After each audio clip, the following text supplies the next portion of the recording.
Hello everyone, welcome back to my channel. This is Pramila Yadav.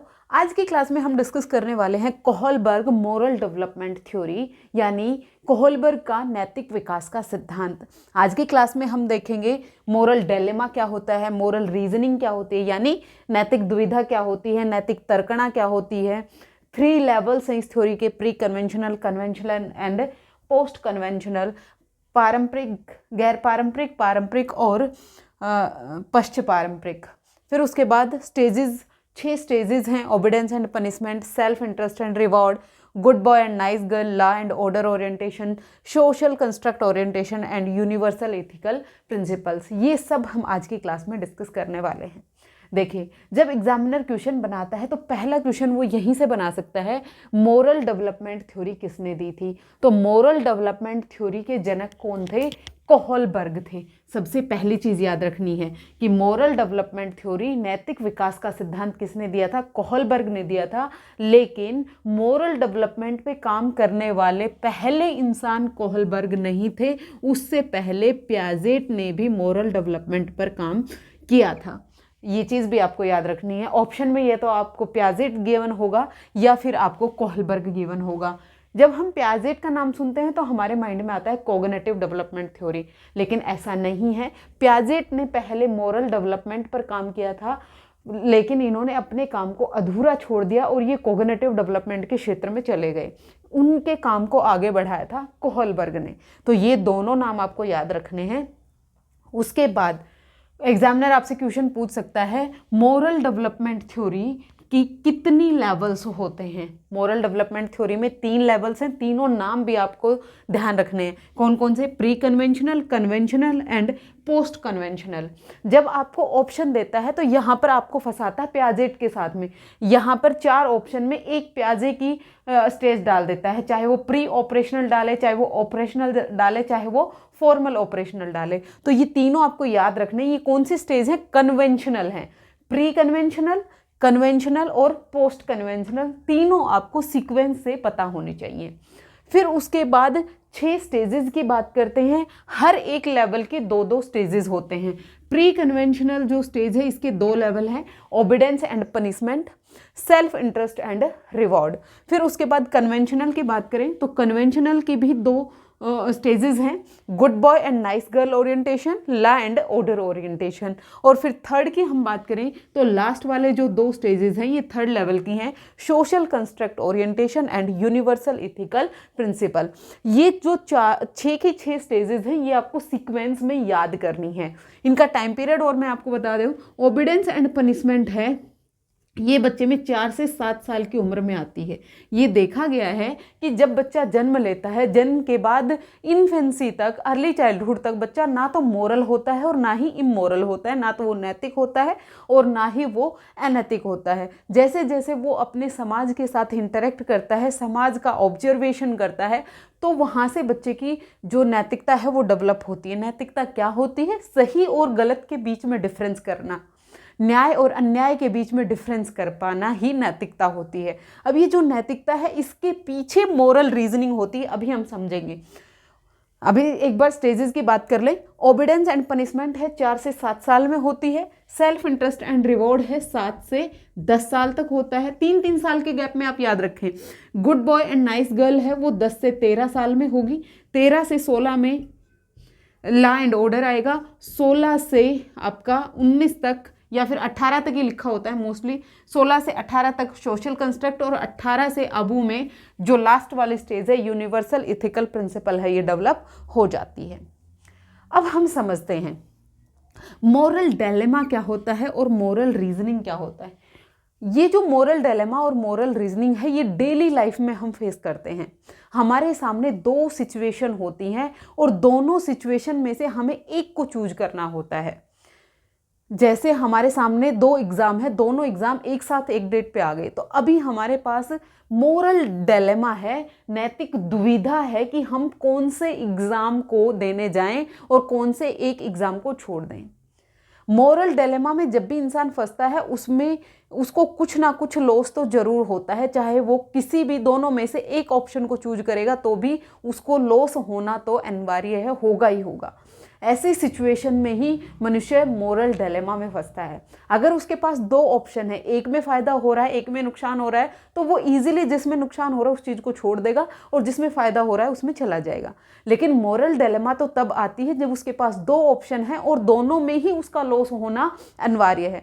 अब वो एक चीज़ को तो उसे छोड़ना ही है, अब एक चीज़ को किस आधार पर छोड़ेगा, उसके पीछे वो तर्क लगाएगा कि मैं ये एग्ज़ाम इसलिए देने जा रहा हूँ क्योंकि ये मेरे होम स्टेट का एग्ज़ाम है, या मैंने इसकी प्रिपरेशन ज़्यादा अच्छी कर रखी है, ये एग्ज़ाम मैं इसलिए छोड़ देता हूँ कि अगर मेरी जॉब भी लगी तो दूसरे स्टेट में मुझे जाना पड़ेगा।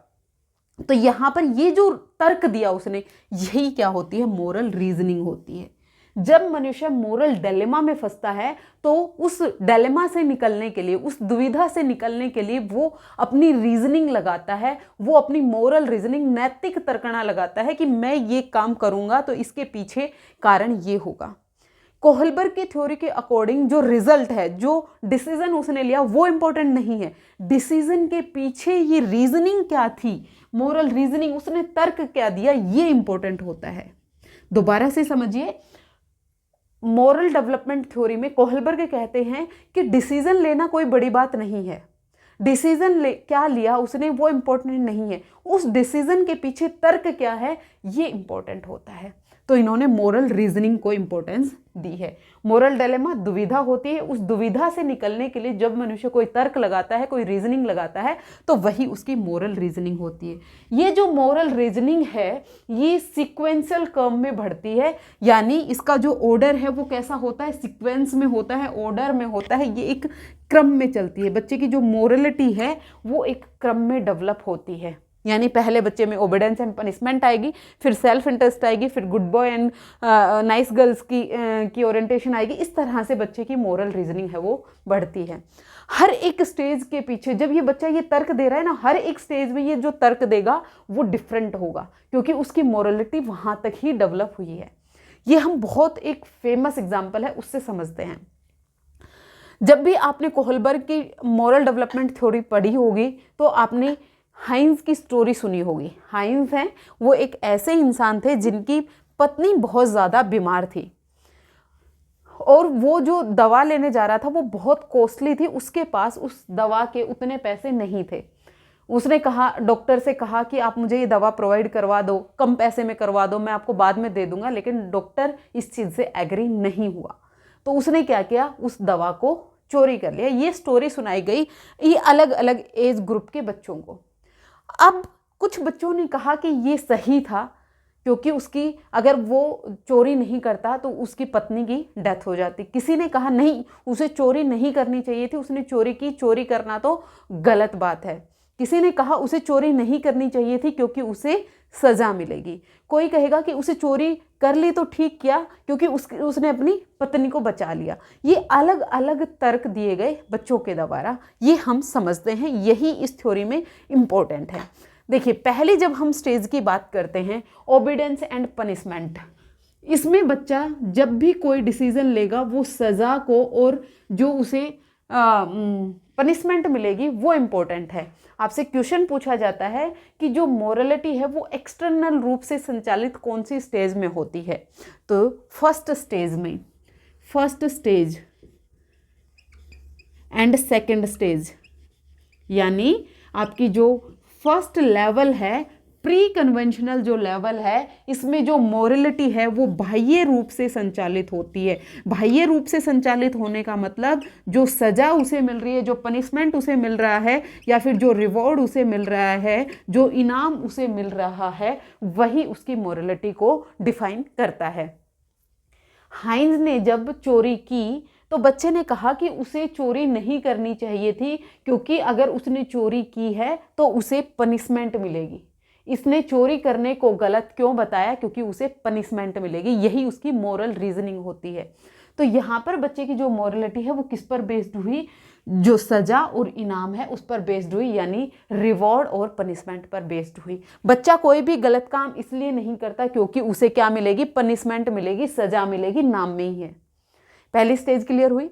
दूसरी सेल्फ इंटरेस्ट एंड रिवॉर्ड, बच्चा कोई भी काम इसलिए करेगा कि इसमें मेरा क्या फ़ायदा है, इसमें सेल्फ इंटरेस्ट देखता है, अपना फ़ायदा देखता है। यहाँ पर बच्चा क्या देखेगा, मुझे क्या मिल रहा है। आप बच्चे को कहे कि आप दुकान पे जाके 10 रुपए की चीज़ ले आओ, कुछ भी सामान ले आओ, तो बच्चा कहेगा मैं सामान तो ले आऊँगा लेकिन उसके बदले मुझे क्या मिलेगा, मुझे भी एक्स्ट्रा पैसे दो, मुझे भी चॉकलेट लानी है, बिस्किट लाना है। ये क्या है, ये सेल्फ इंटरेस्ट है। हाइंज ने जब चोरी की तो इस स्टेज वाले बच्चों ने कहा कि उसने चोरी करके सही किया क्योंकि उसने अपनी पत्नी को बचा लिया। यहाँ पर सेल्फ इंटरेस्ट क्या था, अगर वो चोरी नहीं करता तो उसकी पत्नी की डेथ हो जाती। तो यहाँ पर सेल्फ इंटरेस्ट है, खुद का फायदा है, वो इंपॉर्टेंट होता है। मैं आपका होमवर्क इसलिए करूँगा, तुम मुझे चॉकलेट दोगे, तुम मेरे पेट खो जाओ, मैं तुम्हारे पेट खो जाऊंगा। ये क्या है, सेल्फ इंटरेस्ट है। मतलब मेरा फायदा कहाँ पर हो रहा है, वो सेकंड स्टेज में आता है, 7 से 10 साल में आता है। होपफुली आपको फर्स्ट लेवल क्लियर हुआ होगा। जब बच्चा सजा के लिए, इनाम के लिए कोई भी रीजनिंग देता है तो ओबीडियंस एंड पनिशमेंट आएगा। खुद का इंटरेस्ट, खुद का फायदा देखता है सेल्फ इंटरेस्ट एंड रिवॉर्ड में। ठीक है, फिर उसके बाद हम देखते हैं good boy and nice girl orientation. Good boy and nice girl orientation है, ये सेकंड लेवल में आएगा। यहाँ पर बच्चे को सामाजिक अप्रूवल चाहिए। समाज के लोग, उसके माता पिता, उसके टीचर, उसके बड़े उसे अच्छा लड़का या अच्छी लड़की कहें। अच्छा लड़का या अच्छी लड़की दिखने के लिए, अपने आप को अच्छा प्रूव करने के लिए वो कोई भी काम करता है। वो कोई भी काम इसलिए करता है क्या, कोई भी, जैसे आपके घर में कोई आया, वो उसको राम राम नमस्ते कर रहा है, उसको बिठा रहा है, उसको पानी के लिए पूछ रहा है, उसे चाय के लिए पूछ रहा है, ये सब बच्चा किसके लिए कर रहा है, ताकि जो आसपास के लोग उसे देख रहे हैं वो उसे अच्छा लड़का या अच्छी लड़की कहेंगे। ये good boy and nice girl orientation होती है, 13 से 16 साल में बच्चों में आती है। फिर आता है लॉ एंड ऑर्डर। यहाँ पर जो समाज ने रूल बना दिए, जो रूल्स हैं वो इम्पोर्टेंट हैं। रूल्स डिवाइन हैं, रूल्स को चेंज नहीं कर सकते। बच्चा ट्रैफिक जो रूल्स हैं उनको फॉलो करता है। क्यों?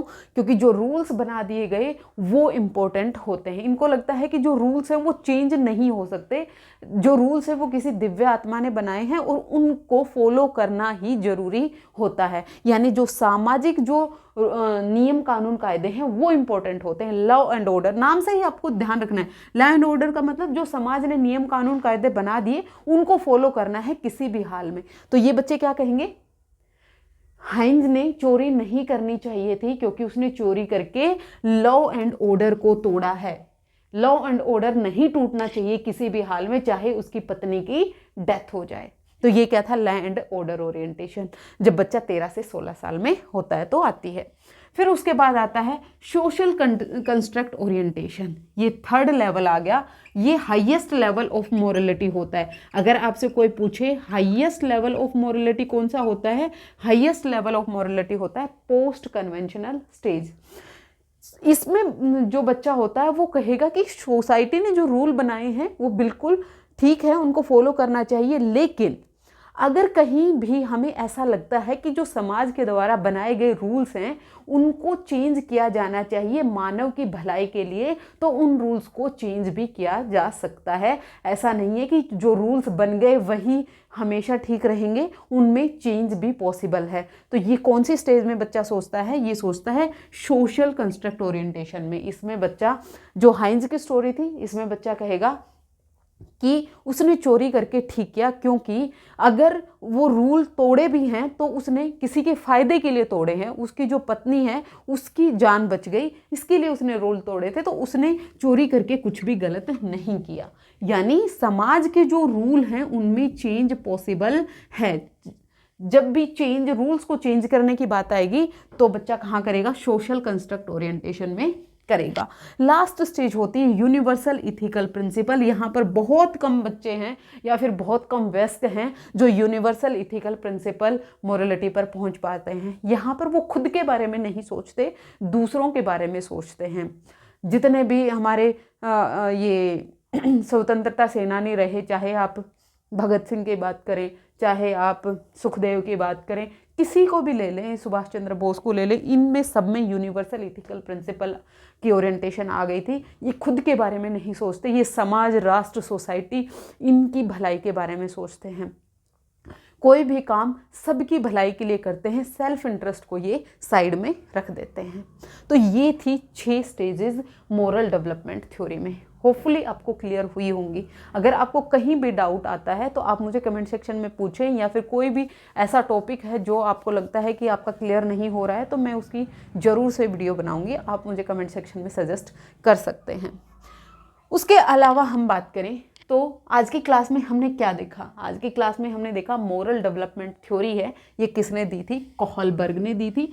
कोहलबर्ग से पहले जीन पियाजेट ने भी मोरल डेवलपमेंट थ्योरी दी थी। उसमें उन्होंने 2 स्टेजेस की बात की थी, homogeneous and heterogeneous morality.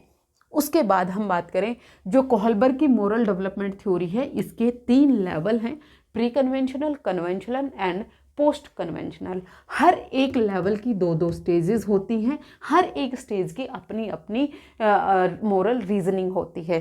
Moral dilemma क्या होती है? मोरल डिलेमा नैतिक दुविधा होती है। जब भी आपके सामने कोई भी 2 ऑप्शन होते हैं, दोनों में से आपको एक को चूज करना है, तो आप जिस दुविधा में फंसे हुए होते हैं, उस असमंजस की जो स्थिति होती है वही मोरल डिलेमा होती है। उस असमंजस की स्थिति से निकलने के लिए हम रीजनिंग लगाते हैं, हम तर्क लगाते हैं, वही हमारी मोरल रीजनिंग होती है। मोरल रीजनिंग है ये एक सीक्वेंशियल प्रोसेस है, यूनिवर्सल है। हर एक बच्चा इन 6 स्टेजेस से होकर गुजरता है। हर एक स्टेज की अपनी डिफरेंट मोरल रीजनिंग होती है। ओबीडियंस एंड पनिशमेंट की बात करें, इसमें बच्चा सजा से बचने के लिए कोई भी काम करता है। सेल्फ इंटरेस्ट एंड रिवार्ड में बच्चा खुद का फायदा देखता है। Good boy and nice girl, समाज से अप्रूवल चाहिए कि आसपास के लोग उसे अच्छा लड़का या अच्छी लड़की कहेंगे। लॉ एंड ऑर्डर ओरिएंटेशन में चाहे कुछ भी हो जाए, नियम है वो फॉलो होने ही चाहिए। सोशल कंस्ट्रक्ट ओरिएंटेशन में समाज के द्वारा बनाए गए नियम कानून कायदों में चेंज पॉसिबल है अगर वो किसी भी मानव की भलाई के लिए किए जा रहे हैं। यूनिवर्सल इथिकल प्रिंसिपल, यहाँ पर मनुष्य खुद के बारे में नहीं, समाज, सोसाइटी, राष्ट्र की भलाई के बारे में सोचता है। तो ये 6 स्टेजेस थी। आज के लिए इतना ही, मिलते हैं फिर से। Thank you very much.